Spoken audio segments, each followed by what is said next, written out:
নমস্কার বন্ধুরা, পম্পার কিচেনে আপনাদের সকলকে স্বাগত। আজ আমি আপনাদের সাথে শেয়ার করব একটা ফ্রুট কেকের রেসিপি। এই কেকটা বানাতে আমি কোনো রকম ডিম, অ্যালকোহল বা দইয়ের ব্যবহার করব না। ঘরোয়া পদ্ধতিতে কিভাবে আপনারা এই কেকটা খুব সহজে একদম দোকানের মতো বাড়িতেই বানাবেন, সম্পূর্ণ ভিডিও দেখলেই বুঝতে পারবেন। আর এই কেকটা বানানো এতটাই সহজ যে একবার দেখলে যে কেউ বানাতে পারবে। এই কেকটা একবার আমার মতো বানিয়ে খেয়ে দেখবেন, বুঝতেই পারবেন না এটা বাড়িতে বানানো নাকি দোকান থেকে কেনা। তাহলে চলুন দেরি না করে একদম নিরামিষ পদ্ধতিতে আজকের এই দুর্দান্ত স্বাদের ফ্রুট কেকের রেসিপিটা দেখে নেওয়া যাক।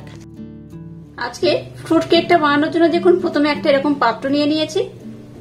এর মধ্যে দিয়ে দেবো কিছুটা কালো আঙুর, দিয়ে দেবো 3 রকম কালারের টুটি ফুটি, দিয়ে দেবো চেরি ফল, এইভাবে টুকরো টুকরো করে কেটে নিয়েছি। কিছুটা চেরি ফল এখানে দিয়ে দেবো। মোরব্বা নিয়ে নিয়েছি, মোরব্বাটাকেও দিয়ে দেবো এর মধ্যে। আর নিয়েছি কিছুটা খেজুর, খেজুরটাকেও দিয়ে দিলাম। নিয়েছি কিছুটা কিশমিশ, এই আমি লাল কিশমিশটাকে নিয়ে নিলাম।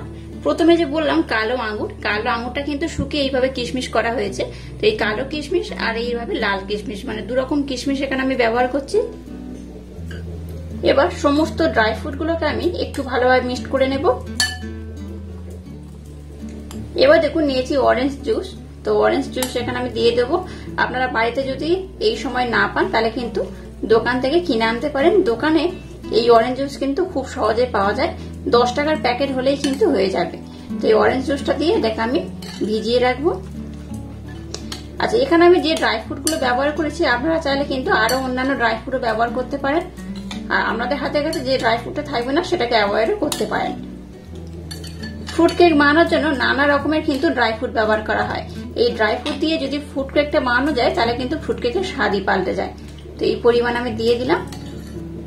এবার এটাকে আমি 2 ঘন্টার জন্য ভিজিয়ে রেখে দেব। ফ্রুট কেক যখন বানাবেন তখন অবশ্যই ড্রাই ফ্রুট গুলোকে 2 থেকে 3 ঘন্টার জন্য ভিজিয়ে রাখবেন। এটা ভিজিয়ে রাখলে কি হবে, ড্রাই ফ্রুট গুলো কিন্তু বেশ নরম হয়ে যাবে আর কেকটা একদম পারফেক্ট হবে। তো এই পরিমাণে জুস আমি দিয়ে দিয়েছি। এবার এটাকে আমি 2 ঘন্টার জন্য রেস্টে রেখে দেবো। 2 ঘন্টা পর আমি আপনাদের সাথে নেক্সট স্টেপ শেয়ার করব। ড্রাই ফ্রুটটাকে ভিজিয়ে রেখেছি 1.5 ঘন্টা হয়ে গেছে, কিন্তু আমি 2 ঘন্টা ধরে ভিজিয়ে রাখবো। এবার দেখুন যেহেতু 1.5 ঘন্টা হয়ে গেছে, এবার আমি কেকের ব্যাটারটাকে বানিয়ে নেব। তারপর আমি দেখাচ্ছি ড্রাই ফ্রুট গুলো কেমন হয়েছে। তো এই ব্যাটারটা বানানোর জন্য দেখুন এরকম একটা বাটি নিয়েছি। এই বাটির মাপ করে 1 বাটি আমি লিকুইড দুধ নিয়ে নিয়েছি। এবার ওই একই বাটির মাপ করে হাফ বাটি আমি ব্লেন্ড করে রাখা মিষ্টি দিয়ে দেবো। মিষ্টিটা কিন্তু আপনারা যে যেমন পছন্দ করবেন সেইভাবে ব্যবহার করবেন। দিয়ে দেবো ওই একই বাটির মাপ করে হাফ বাটি সাদা তেল। আর দিয়ে দেবো গন্ধরাজ লেবু, দেখুন গন্ধরাজ লেবু নিয়েছি। এই লেবু 2-4 ফোঁটা রস এখানে আমি দিয়ে দেবো। এই লেবুর রসটা দিলে কি হবে, এই স্মেলটা কিন্তু খুব সুন্দর হবে। এবার সমস্ত উপকরণ আমি খুব ভালোভাবে কিন্তু ব্লেন্ড করে নেব। এটা ব্লেন্ড করতে কিন্তু সময় একটু বেশি দিতে হবে। এটাকে আমি 15 মিনিট ধরে ব্লেন্ড করে নেব। এটাকে যত ভালোভাবে ব্লেন্ড করবেন আজকের কেকটা কিন্তু ততটাই অপূর্ব হবে। এখানে যেহেতু আমি ডিম ব্যবহার করছি না, তাই লেবু আর দুধটাই কিন্তু অবশ্য ব্যবহার করবেন। হাতের কাছে যদি লেবু না থাকে, লেবুর পরিবর্তে কিন্তু আপনারা ভিনেগারও সামান্য একটু ব্যবহার করতে পারেন।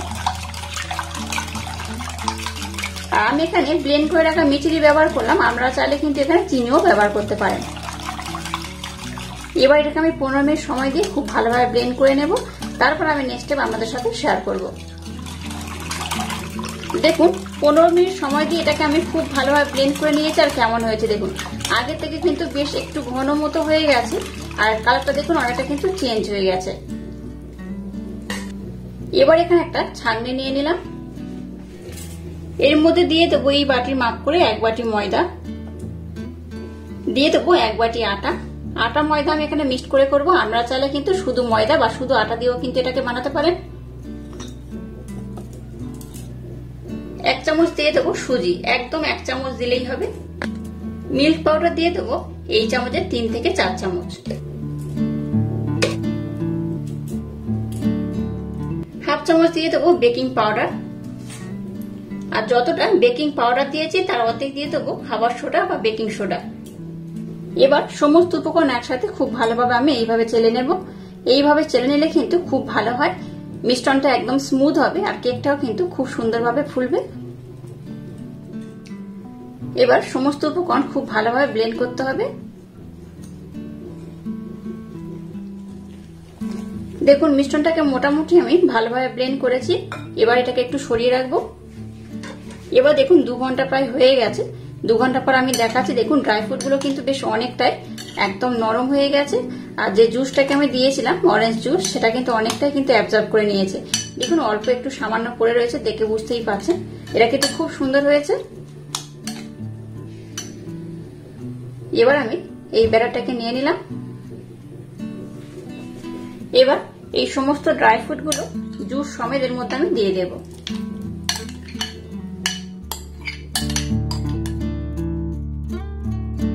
সমস্ত ড্রাই ফ্রুট আর এই জুসটা দিয়ে আবার এটাকে আমি খুব ভালোভাবে কিন্তু ব্লেন্ড করে নেব। আচ্ছা, এটা ব্লেন্ড করার সময় যদি মনে হয় যে ব্যাটারটা বেশ ঘন হয়েছে, তাহলে কিন্তু একটু আমি দুধ ব্যবহার করব। আপনাদের হাতের কাছে লিকুইড দুধ না থাকলে লিকুইড দুধের পরিবর্তে জল দিতে পারেন, তবে দুধটা দেওয়ার চেষ্টা করবেন, তাহলে কিন্তু খুব ভালো হবে। এবার দেখুন দিয়ে দেবো কিছুটা কাজু বাদাম। কাজু বাদাম এইভাবে আমি টুকরো টুকরো করে কেটে নিয়েছি। আর দিয়ে দেবো ভ্যানিলা এসেন্স। এখানে আমি 1.5 চামচের মতো দিয়ে দেব। আবার সমস্ত উপকরণ একসাথে আমি খুব ভালোভাবে কিন্তু ব্লেন্ড করে নেব। আজকের এই ফ্রুট কেকটা যেভাবে বানাচ্ছি একবার হলেও ট্রাই করবেন। আমার মতো অসম্ভব সুন্দর খেতে হয়, আর এই কেকটা কিন্তু বেশ ফুলে যায়।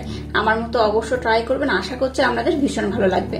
দেখুন ব্যাটারটাকে কিন্তু একদম রেডি করে নিয়েছি। আর ঘনত্বটা দেখুন এই রকমই হয়েছে। খুব যেমন ঘন হবে না, আবার খুব পাতলাও হবে না, এই রকমই হবে। আজকের এই কেকটা বানানোর জন্য ব্যাটারটা একদম রেডি হয়ে গেছে। এবার দেখুন এরকম একটা আমি কেকটি নিয়ে নিয়েছি। এর মধ্যে সাদা তেল অল্প করে দিয়ে দেব। একটা ব্রাশের মাধ্যমে খুব ভালোভাবে চারিদিকে আমি এই তেলটাকে ব্রাশ করে দেব। কেক টিনটার এই গায়েও দিয়ে দিতে হবে, চারধারে একদম উপরের পোর্শনও দিতে হবে, আর নিচের পোর্শনটাকেও কিন্তু খুব ভালোভাবে তেলের প্রলেপ লাগিয়ে দিতে হবে। এবার দেখুন এরকম একটা সাদা পৃষ্ঠা আমি নিয়েছি কেটে। সাদা পৃষ্ঠাটাকে উপরে আমি এইভাবে দিয়ে দেব। সাদা পৃষ্ঠাটাকে দিয়ে উপরে আমি আবারও এই ব্রাশটা নিয়ে কিন্তু একটু ভালোভাবে তেলের প্রলেপ লাগিয়ে দেব।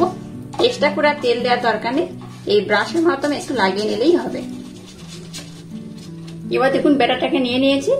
ব্যাটারটাকে এবার এই কেক টিনের মধ্যে আমি দিয়ে দেব। দেখুন খুব ভালোভাবে ব্যাটারটাকে দিয়ে দিয়েছি। এবার এটাকে একটু এইভাবে ট্যাপ করে নেব। আবারও উপর থেকে একটু ড্রাই ফ্রুট আমি দিয়ে দেব। এইভাবে চারিদিকে একটু ছড়িয়ে ছড়িয়ে দিয়ে দিতে হবে। এখানে যে ড্রাই ফ্রুট গুলোকে আমি ভিজিয়েছিলাম সেগুলো কিন্তু শুকনো অবস্থায় কিছুটা করে আমি রেখে দিয়েছিলাম। সেই ড্রাই ফ্রুট গুলোকেই আমি এখানে দিয়ে দিচ্ছি। দেখুন সব রকম ড্রাই ফ্রুট দিয়ে এটাকে আমি আবারও খুব সুন্দর করে ডেকোরেশন করে নিয়েছি। এবার দেখুন গ্যাসটাকে জ্বেলে দিয়ে এরকম একটা আমি কড়া বসিয়ে দিয়েছি, আর কড়াটাকে খুব ভালোভাবে গরম করে নিয়েছি। এবার এই কেক টিনটাকে এই পাত্রের মধ্যে আমি বসিয়ে দেব। এবার এটাকে আমি ঢাকা দিয়ে খুব ভালোভাবে বানিয়ে নেব। প্রথমে গ্যাসের ফ্লেমটাকে 5 মিনিটের জন্য হাই দেব। 5 মিনিট পর গ্যাসের ফ্লেমটাকে একদম লো করে এটাকে আমি খুব সুন্দর করে বানিয়ে নেব। দেখুন কেকটাকে আমি কিন্তু খুব সুন্দর করে বানিয়ে নিয়েছি, আর গ্যাসটাকে বন্ধ করে দিয়েছি। গ্যাসটাকে বন্ধ করে আমি আপনাদের দেখাচ্ছি। দেখুন ভিতরের পোর্শনটা হয়ে গেছে কিনা। আমি একবার চেক করেছিলাম, ভিতরটা কিন্তু খুব ভালোভাবে হয়ে গেছে। এই দেখুন একটা টুথপিন দিয়ে দেখালাম, টুথপিনের গায়ে কিন্তু কিচ্ছু লেগে নেই, তার মানে এটা কিন্তু খুব ভালোভাবে হয়ে গেছে। এখানে একটা কথা বলে রাখি, যদি মনে করেন যে কেকটাকে একটু ভালোভাবে উপরে পোর্শনটাকে লাল করতে চান, তাহলে কিন্তু কি করবেন, গ্যাসটাকে বন্ধ করে দিয়ে ঢাকা দিয়ে এটাকে আধা ঘন্টা থেকে 1 ঘন্টা রেখে দেবেন। আর নতুন আর একটা প্রসেস আমি আপনাদের বলে দিয়েছিলাম, এটাকে উল্টে ওদিক পোর্শনে করে দিলে কিন্তু খুব ভালোভাবে লাল হয়ে যাবে। তো এটাকে আমি ঢাকা দিয়ে আধ ঘন্টার জন্য রেখে দেবো। আধ ঘন্টা পর আমি আপনাদের দেখাচ্ছি এটা কত সুন্দরভাবে লাল হয় আর দেখতেও কত সুন্দর লাগে। দেখুন কেকটাকে কিন্তু আমি আবারও আধ ঘন্টা ধরে রেখে দিয়েছিলাম ঢাকা দিয়ে, তার জন্য দেখুন বেশ অনেকটা লাল হয়ে গেছে, দেখতেই পাচ্ছেন। আর ধার থেকে কিন্তু ঠান্ডা হলে এইভাবে কিন্তু ছেড়ে আসবে, বুঝতেই পাচ্ছেন কতটা সুন্দর হয়েছে। এবার একটা ছুরির মাঝে এটাকে আমি ডিমোল্ড করে নেব। তবে ছুরি না দিলেও কিন্তু এটা খুব সহজে উঠে আসবে। এই ধার থেকে দেখুন একদম খুব ভালোভাবে উঠে গেছে, এই দেখুন। তাও আমি একবার ডিমোল্ড করে নেব। এবার দেখুন একটা আমি প্লেট নিয়ে নিয়েছি। প্লেটটার মধ্যে কেকটাকে আমি ঢেলে নেব।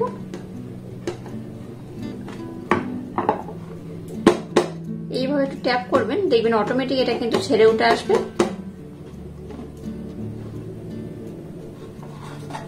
দেখুন কেক টিনের গায়ে কিন্তু কিচ্ছু লেগে নেই, একদম পরিষ্কার হয়ে উঠে গেছে। এবার এই উপরের পোর্শনের কাগজটাকে আমি উঠিয়ে দেব।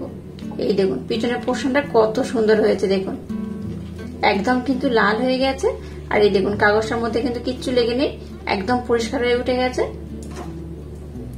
এটাকে আমি উল্টে দেখাচ্ছি, এটা কত সুন্দর হয়েছে আর কতটা ফুলেছে। দেখুন বেশ অনেকটাই ফুলে গেছে আর অনেকটাই লাল হয়েছে, আর বেশ কতটা স্পঞ্জি হয়েছে। দেখুন এই দেখুন একদম কিন্তু নরম স্পঞ্জি তুলতুলে হয়েছে আর কত অপূর্ব হয়েছে, দেখে বুঝতেই পারছেন। অবশ্য বাড়িতে আমার মতো একবার হলেও ট্রাই করবেন, আশা করছি আপনাদের ভীষণ ভালো লাগবে। এটা কেটে আমি আপনাদের দেখাচ্ছি এটা কত সুন্দর হয়েছে। এবার দেখুন একটা ছুরি নিয়েছি, ছুরির মাধ্যমে এটাকে আমি 3 টুকরো করে নেব। আপনারা কিন্তু আপনাদের মনের মতো করে এটাকে কাটতে পারেন। ভিতরে বেশ অনেকটাই কিন্তু ড্রাই ফ্রুট রয়েছে, তাই একটু সাবধানে কাটবেন। আমি দেখুন খানিকটা কেটে আপনাদের দেখাচ্ছি, দেখুন এটা কতটা নরম কতটা স্পঞ্জি হয়েছে। আর দেখুন ড্রাই ফ্রুটে কিন্তু একদম ভরপুর, এই দেখুন কতটা তুলতুলে, দেখুন একদম কিন্তু একটু চাপ দিলেই ভেঙে যাবে, এটা এতটাই স্পঞ্জি হয়েছে। এই দেখুন এটা যেমন সুন্দর দেখতে হয়েছে খেতে কিন্তু তেমনই অপূর্ব। ধারের পোর্শনটাও খুব সুন্দরভাবে লাল হয়ে গেছে, দেখতেই পাচ্ছেন, আর উপরটাও লাল হয়েছে আর ভিতরটা দেখুন কত সুন্দরভাবে হয়েছে। এইভাবে কিন্তু আমি খুব সুন্দর করে এটাকে কেটে নেব। এবার দেখুন আবার এটাকে আমি টুকরো টুকরো করে কেটে নেব। আপনারা কিন্তু আপনাদের মনের মতো করে এটাকে কাটতে পারেন। এটাকে আমি আবার 4 টুকরো করে নেব। দেখুন সবগুলোকে আমি খুব সুন্দর করে কেটে নিয়েছি। এই দেখুন একদম ছোট ছোট টুকরো করে কেটে নিয়েছি। এইভাবে অবশ্য বাড়িতে আমার মতো একবার ট্রাই করবেন, আশা করছি ভীষণ ভালো লাগবে। বাচ্চা থেকে বড় সবাই ভীষণ পছন্দ করবে, আর একবার খেলে দেখবেন আর দোকান থেকে কিনে খাওয়ার বায়নাই করবে না। এই দেখুন ভিতরটা দেখাচ্ছি, দেখুন কত অসম্ভব মজাদার হয়েছে। আজকের এই ইউনিক স্টাইলে ফ্রুট কেকের রেসিপিটা যদি আপনাদের ভালো লাগে তাহলে চ্যানেলটাকে লাইক শেয়ার কমেন্ট এবং সাবস্ক্রাইব করবেন, আর পাশে থাকা বেল আইকনটা প্রেস করে দেবেন। তাহলে টাটা, আবার দেখা হচ্ছে নতুন কোনো রেসিপি নিয়ে।